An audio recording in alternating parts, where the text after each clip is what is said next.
Wednesday, January 11th. This is your coffee break on the HAN Network. I'm Kate Czaplinski with the latest local news, including more symbols of hate in Ridgefield, an alleged Shelton burglar caught, and much more. Frank Granito has your Nutmeg Sports update and a look at the forecast. Donald Eng will join us later to take a look back on this day in history, and we'll also preview the front pages of our HAN Network newspapers today. But first, Shelton police arrested an Ansonia man for his connection to two burglaries in Shelton during the fall of 2017. Now, on Wednesday, January 10th, Shelton police arrested 28-year-old Andre Genest while he was in Derby Superior Court on an unrelated matter. Now, Genest, who is currently in the custody of the Department of Corrections, was charged in connection to two burglaries, which occurred in Shelton in August and then in September of 2017. According to a statement sent out by Detective Chris Nugent of the Shelton Police, the department quickly developed Genest as a suspect and were able to link him to the burglaries. He was charged with burglary and larceny in connection to those Shelton incidents and placed on a total of a $15,000 bond. And in other news, the Connecticut Post reports that the shooting of a man who crashed into an ambulance on the way to the hospital Wednesday evening remains under investigation. Now, the victim survived and is in critical condition, according to Bridgeport Police spokesman Av Harris. Now, officers were dispatched to the area of Central and Barnum Avenues shortly before 8 p.m. Wednesday. Dispatch reports indicated the person shot was heavily bleeding and had crashed into an ambulance. Police Captain Roderick Porter said all police know is that the male victim was shot in the head and may have been attempting to drive himself to the hospital. According to Porter, we really don't know who he is, he said on Wednesday. We're trying to establish that. Now, Porter said police think the victim came from the area of Connecticut and Stratford Avenues. He said officers were trying to backtrack and figure out where that shooting took place. Now, by crashing into the ambulance, Porter said the victim was at least able to get some medical attention right away. And Norwalk police have released images of persons of interest in a credit card theft case. Now, on December 30th, a vehicle was broken into while it was parked at the lot of Planet Fitness on Pearl Street. Now, several credit cards were stolen and then used at Walgreens on Main Avenue. Detectives are asking for the public's help in identifying those pictured persons of interest in that theft. They're asking anyone with information to contact detectives at 203-854-3039. And symbols of anti-Semitism continue to rear its ugly head throughout Ridgefield. Ridgefield Police Captain Jeff Kreitz confirmed to the Ridgefield Press that 5 swastikas, 2 at the Masonic Lodge next to Town Hall on Main Street, and then 3 at the Aldrich Contemporary Art Museum, were uncovered earlier this week. Now, 2 of the drawings were found on doorways, and the 3 others were uncovered on entry and exit signs at the Masonic Lodge and at the Aldrich. Now, Kreitz said police believe all were drawn by the same perpetrator, as a green marker was used in both locations. He added that the anti-Semitic symbols ranged in size from approximately 4 by 4 inches to 8 by 8 inches. Now, according to a report, a passerby reported seeing a swastika drawn on the door of the Aldrich Museum on the morning of Sunday, January 7th. 2 swastikas were also found on the sign in the museum's exit and entrance. Those swastikas were later removed by one of the department's officers. Now, Kreitz said they received a second report of a swastika drawn on the door of the Masonic Lodge around noon on Tuesday, January 9th. Another swastika was also found on the lodge's sign at the entrance. He said he was unsure who removed the graffiti at the lodge. Now, symbols of hate and racist words had been found at Ridgefield High School and in Ballard Park several times in 2017 and twice in 2016. Captain Kreitz asked that residents with any information contact them at 203-438-6531. And in other news, U.S. Marshals are now involved in the search for an escaped inmate and are offering an award for information. 25-year-old Jerry Mercado escaped from the Carl Robinson Correctional Facility in Enfield on January 7th. Now, Mercado is a convicted burglar serving a state sentence. Mercado has 2 visible tattoos, one on his neck stating "Time waits for no one," and a second tattoo on his left temple.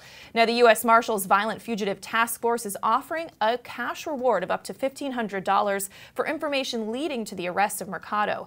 Any information, they say, will be considered confidential, and persons having information can contact them at 1-800-336-0102 or through email, or of course by calling 911. Now, officials say individuals should not attempt to arrest Mercado themselves. And Wilton's Cafe Rouge, once a popular eatery and gathering spot in Wilton, may finally get its day in court next month unless a judge grants a continuance to those the cafe owner is suing, requesting that the trial be moved to July. Now, more than a year and a half after the original complaint was filed, a trial is set for February 6 in Superior Court in Bridgeport. Now, in the complaint filed on May 31st, 2016, Cafe Rouge LLC, formerly of 101 Old Ridgefield Road, is suing the town of Wilton, as well as Wilton Center Development Limited Partnership and Paragon Realty.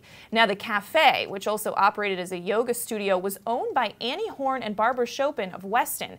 It opened in Wilton Center December 22nd, 2014. But it closed less than a year later when a pervasive petroleum odor caused customers to stay away. Now, the cafe owners believe that the odors came from an illegally abandoned oil tank under the building. The town is a defendant because it owns the building where that cafe leased space. There's much more on that lawsuit at wiltonbulletin.com. And Monroe residents will be asked to vote on 3 separate requests totaling more than $1.5 million at a town meeting on February 12th. It begins at 7 p.m. in the Town Hall Council chambers.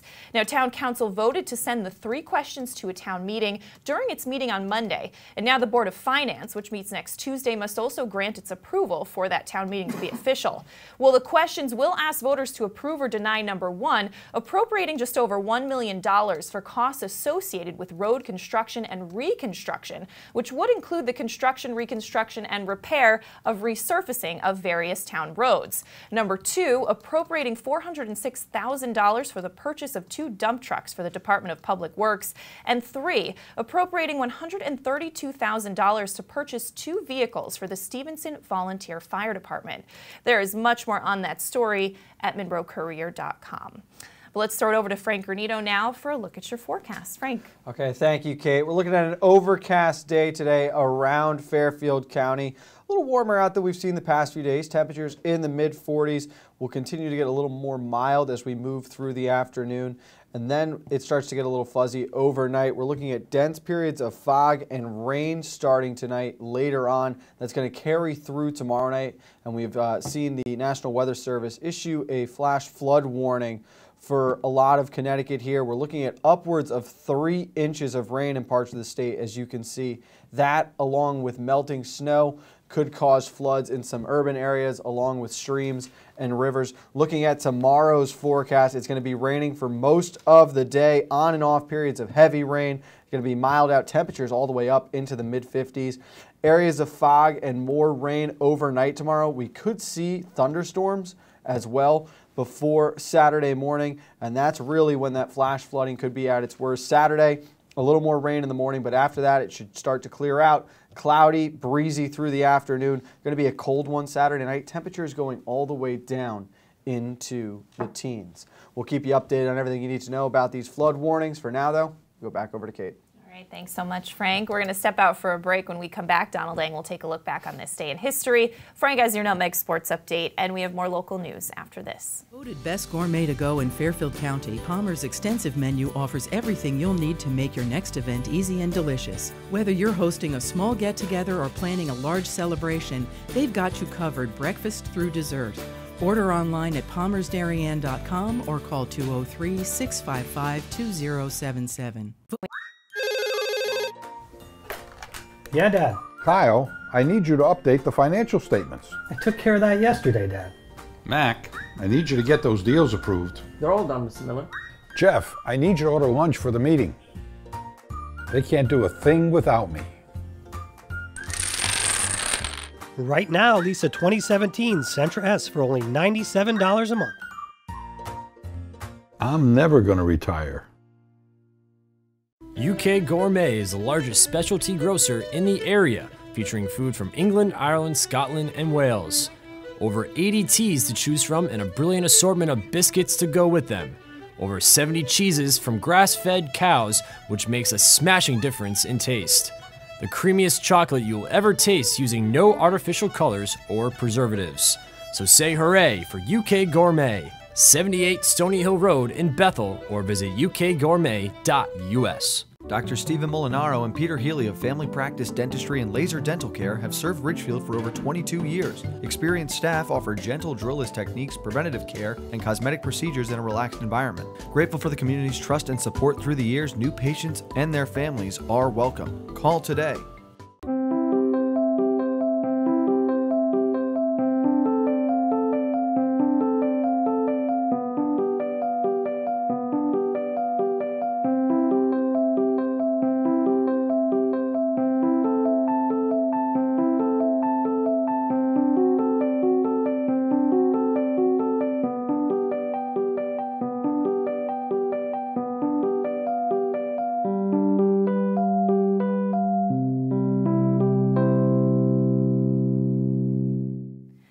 Welcome back to this January 11th edition of your Coffee Break on the HAN Network. It's time to get a look back on this day in history with Donald Eng. Don.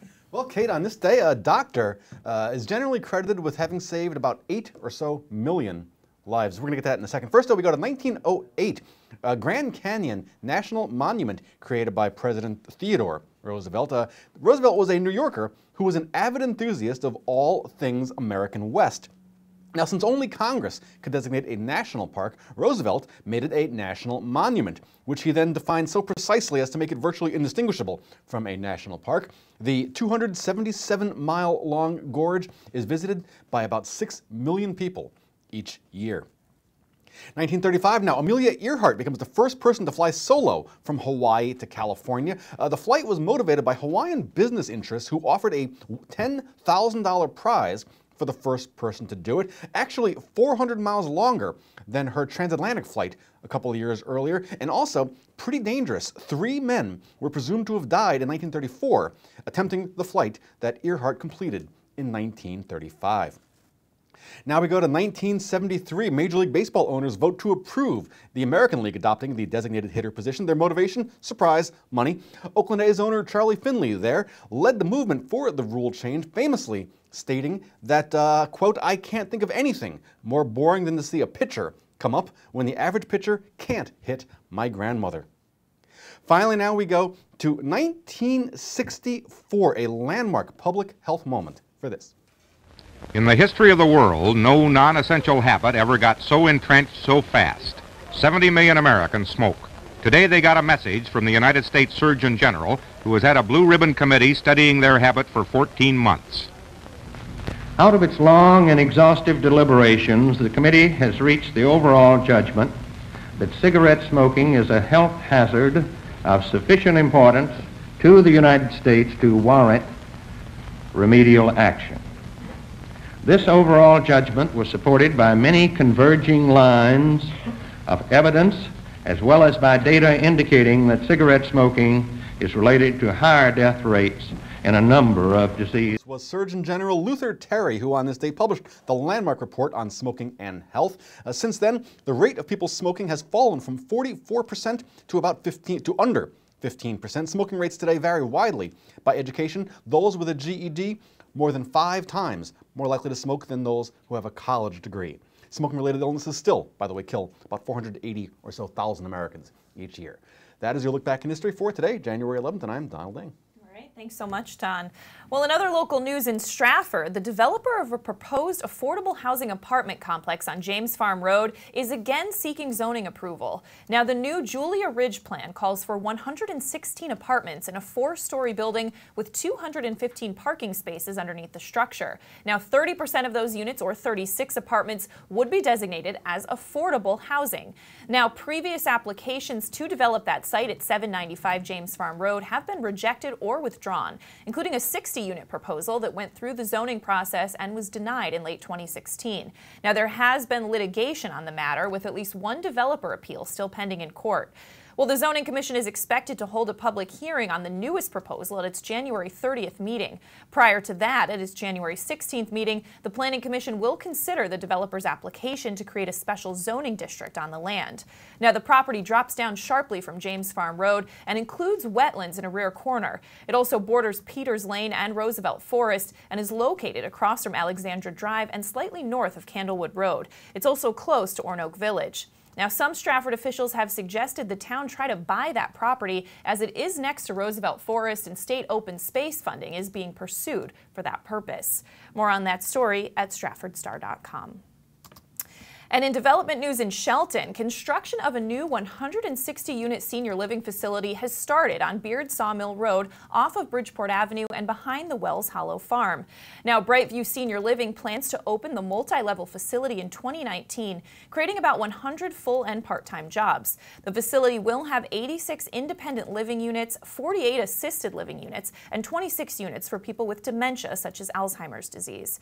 Now, the site is near Old Stratford Road and Route 8, and residents may have noticed all the grading work that's been taking place on the elevated site in recent months. It appears the building's concrete foundation is in the process of being poured now.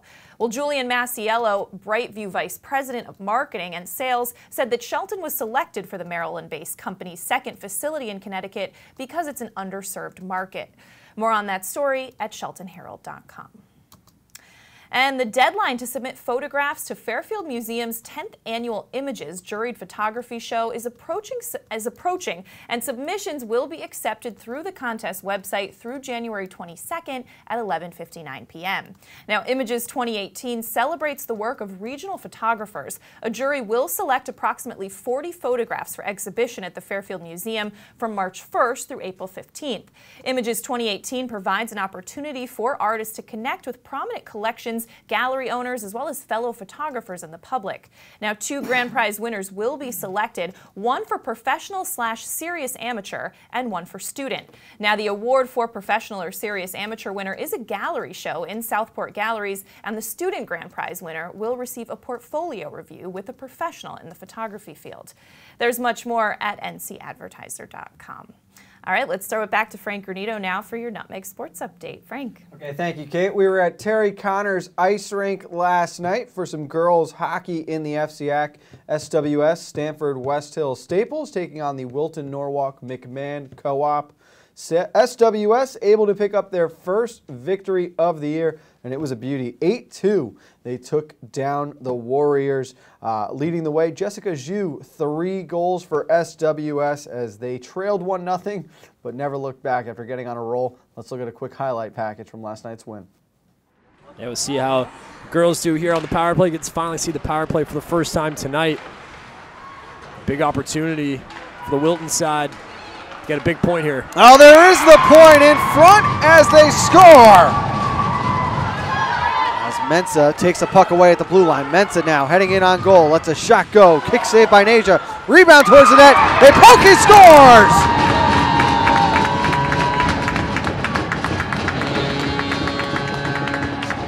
Stick save made by Nasia. Thomas trying to clear the zone that time. Couldn't get it out. Loose in front. Shoots and scores!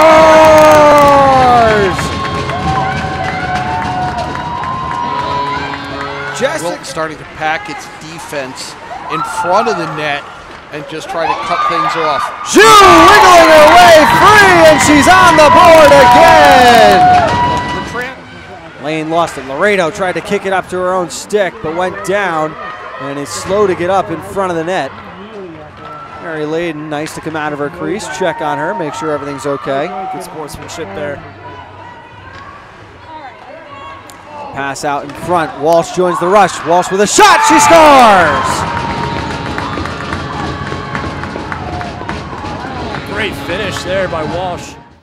Worth noting, Izzy Nasia in that game for Wilton. 49 saves in the losing effort, but a tough loss for Wilton. Big win for SWS as they are on the board. 2 points. Vaults them into a tie for 5th in the conference right now. Ridgefield Danbury took on Trumbull St. Joe's last night. That's the only other girls game in action in the FCAC. A 7-2 victory for Ridgefield and Danbury. And boys hockey, a couple big games. Fairfield taking down Cheshire 6-1. Darien over Trinity Catholic 8-2. New Canaan blanking Simsbury 2-0. Ridgefield rolling past St. Joe's 8-1. And Staples outlasting Trumbull 3-2 in overtime.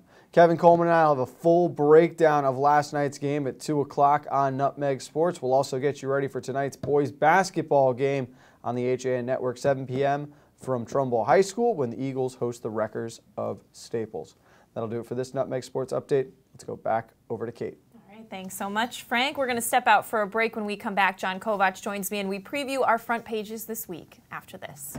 Well, there's still a bite out on the water. Most anglers have decided to stow the gear for the winter. Just because Mother Nature isn't cooperating doesn't mean you can't see the latest models of all your favorite gear. With 2 convenient locations, it couldn't be easier to get your fix of summer. Boater, beach bum, fisherman, or simply love the New England coast, this is a unique place to shop. The Dock Shop, 51 Tokenique Road, Darien, 609 Riverside Avenue, Westport, or on the web, dockshop.com. At Rings End, we say it's time to re-love your home. Time to refresh and reinvigorate the way you live. And whether you're redoing something big or small, remember the letters RE stand for Rings End. We're the new model in home remodeling.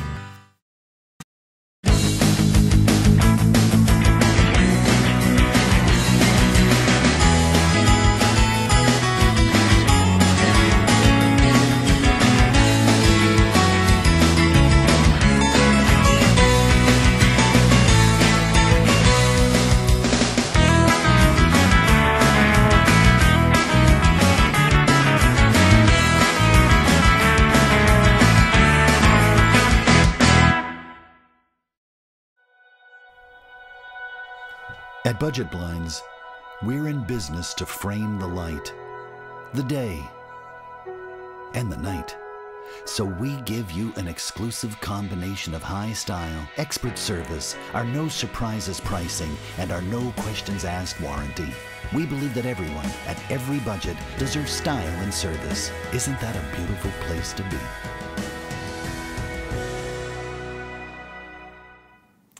Welcome back to this Thursday edition of your Coffee Break on the HAN Network. I'm Kate Czaplinski, joined by our editorial director, John Kovach, to preview our front pages this week. Now, John, what are you looking at first? In Reading, Easton Reading, actually, where they share a school district, they are looking at the potential for a $1.8 million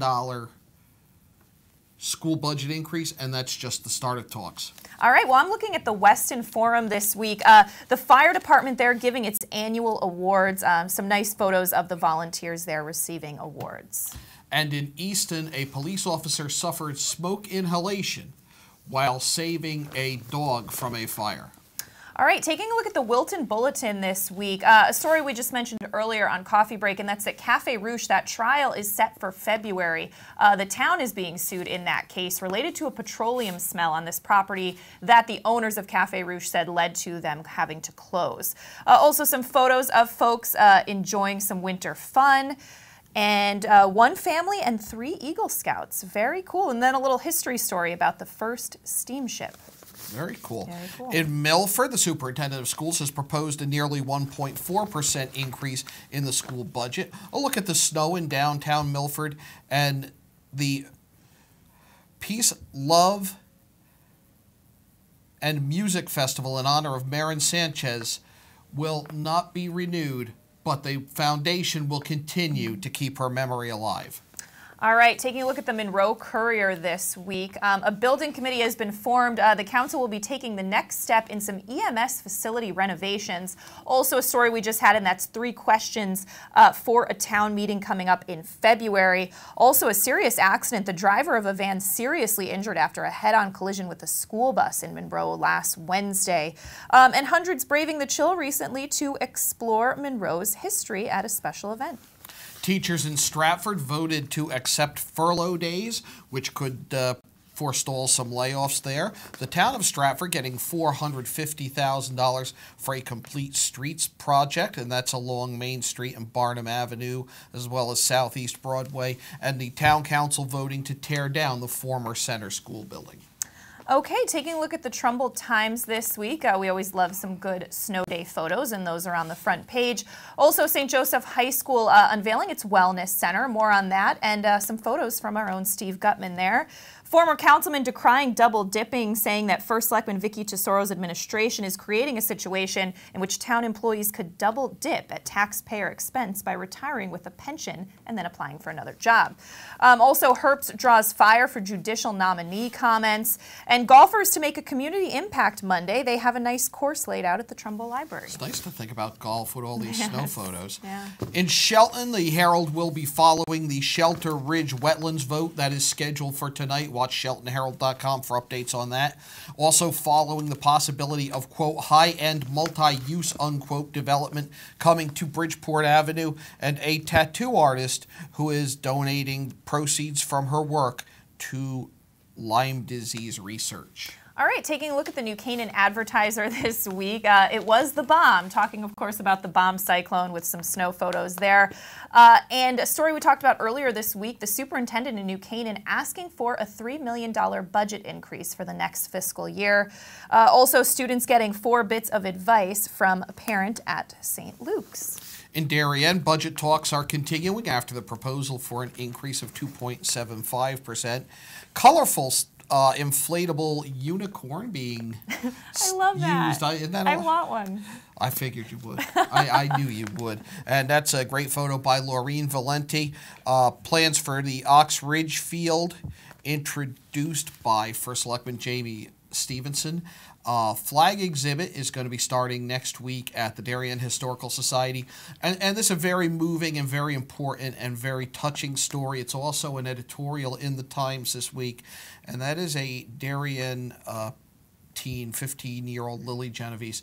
And she is working to raise awareness of suicide and the threats and what can be done after the loss of her cousin. Yeah, very powerful story there. All right, taking a look at the Ridgefield Press this week, some Christmas tree cleanup by a local Boy Scout troop. Also, First Selectman Rudy Marconi saying budgets have to be tighter than ever in 2018. And on Monday, the Ridgefield's Martin Luther King Day ceremony, and it will honor Lori Beresford for her service to the town. So more on that in this week's Ridgefield Press. And with the new year comes a new emphasis on health, and the Arts and Leisure section looks at steps for a healthy 2018, as well as slow and steady stews. All right, well, it's going to be a busy day on the HAN network. Coming up at noon, we have a brand new episode of Straight Talk with Tracy, focusing on eating disorder myths, common ones. So really great episode, check it out. 1 o'clock, of course, we have Yankee Fisherman. We're going ice fishing. Oh, I like it. 2 o'clock, Nutmeg Sports, and 7 o'clock, live basketball on the HAN network. So be sure to check it all out. We're going to wrap things up here on your coffee break, though. Have a great day.